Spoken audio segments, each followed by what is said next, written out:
Hey, how you doing? Hey, let's talk about sex, because it's like Friday morning, and you never know. It's funny, isn't it? Like Friday turns up, weekend turns up, and the sort of expectation is the weekend's coming, so we need to get ready for sex and all that sort of stuff. And it's like any other social norm. When you start to investigate it, it just doesn't hold true. And it's exactly the same for sex and those people who have experienced sexual trauma. There is, and I'm going to read you a couple of things from Deal With It. I did a survey of men and women who have experienced sexual trauma. It's about 50-50 the responses, both from men and from women. And the stereotypical point of view that those that have experienced sexual trauma are not interested in sex just did not hold true. And some of the comments and some of the responses I get are asexual nearly, and it's a little bit like if you've been through sexual trauma, you're expected not to want to engage with things in a sexual manner. You've been so traumatized, sex no longer means something for you, or shouldn't mean something for you because of this trauma, and it just wasn't the case. Let me just read you a little bit from Deal With It, out of the survey findings. If I can bloody well find the survey findings. It's my own bloody book. Here we go. 95% of people said they had sexual desires that did not fall within societal norms. Many described struggling during sex with triggers and flashbacks of past abuse. They found these challenging to deal with, but all who figured out a way beyond them did so through open and honest communications with the partners. So there seemed to fall out two very distinct groups. Group number one, about 45% of the people that responded had no interest in sex as a result of abuse. They talked about physical intimacy was very difficult for them.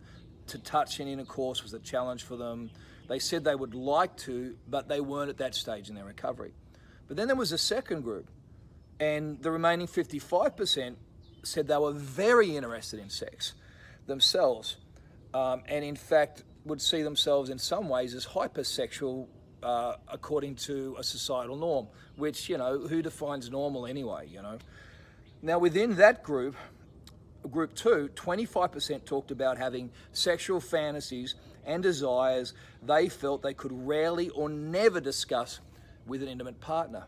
Now in this second group that had a range of sexual fantasies or desires that they didn't feel they could play out with a partner because they didn't feel they had the communication to, or if they brought it up to a partner, they found shunned or ridiculed because these fantasies or these desires are outside of societal norms, as I mentioned. A lot of them talked about BDSM. Now that was surprising to me, because we've got this view of BDSM as being, really dominating, degrading, etc. But a lot of these people found it very therapeutic. Now, I don't want to get into the psycho babble side of all that. It's not my forte or my qualification.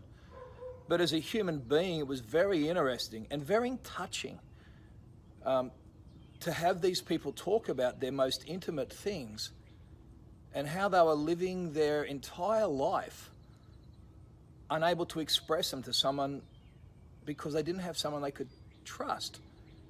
I found it very moving that they trusted me with their conversation, and I found it very I found it really sad that they didn't have someone that they could talk about those things with.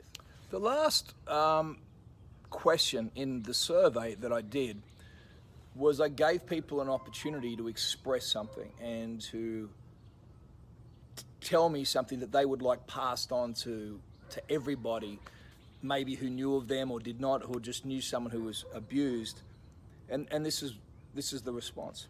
When given an opportunity to pass on any personal advice to other survivors, the participant responses were very moving. Nearly all spoke of the need to pursue forgiveness. They said the ability to forgive those who hurt them was essential to them heading towards wholeness. Some still found this difficult, yet all of it knew it was important. In the last part of the survey, I asked respondents to add a comment, any comment they would like to pass on to you. They said things like, please listen to us. Please be patient with us. We are struggling, we are trying, don't judge us. And I think that's part of it. You can't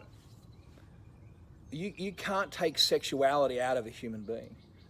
And I think if you allow your sexuality to be a subset of your recovery that you're not prepared to investigate and challenge yourself about, then you're not going to get whole. Now, I know some of you are going to, hit the unfollow button all you like, knock yourself out. I'm not going to change my point of view on this. Sex is a conversation. We are sexual beings. If you are not prepared to unlock that particular door or walk down that particular staircase into the dark room of your sexuality, it shouldn't be a dark room, but that's how many people view it, and have a conversation with yourself and others about it, then, listen to me, you won't get whole. You cannot have a broken piece that big in your bowl of life. You cannot have a fracture that big and expect this bowl of life to be filled with blessing. It just won't happen. Unless you're prepared to deal with every aspect of your life with honesty and integrity, then you just won't get whole.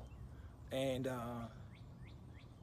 my personal desire is to get whole for me, but my personal dream for you is that you would experience wholeness like you never have before.